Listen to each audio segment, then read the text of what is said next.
आपल्या शहरातील प्रत्येक घडामोडी, लेटेस्ट अपडेट पाहण्यासाठी आपल्या पब्लिक मीडिया चॅनलला लाईक, शेअर, सबस्क्राईब आणि फॉलो करायला विसरू नका। विनापरवाना पिस्तूल बाळगल्याप्रकरणी भाजप आणि आगरी समाजाचे नेते शरद म्हात्रे यांना ठाणे क्राईम ब्रांचने अटक केली होती। त्यांच्यासह दशरथ कांबरी आणि हरेश भोपी यांना देखील ठाणे क्राईम ब्रांचने अटक केली होती।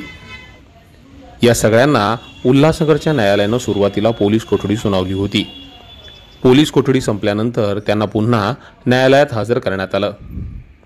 न्यायालयानं त्यांची रवानगी आता न्यायालयीन कोठडीत केली आहे। उल्हासनगरच्या न्यायालयामध्ये या सगळ्यांना हजर करण्यात आलं होतं। दरम्यान न्यायालयानं या सगळ्यांना 14 दिवसांची न्यायालयीन कोठडी सुनावली आहे। या दरम्यान जामिनासाठी शरद म्हात्रे यांना अर्ज करता येणार आहे।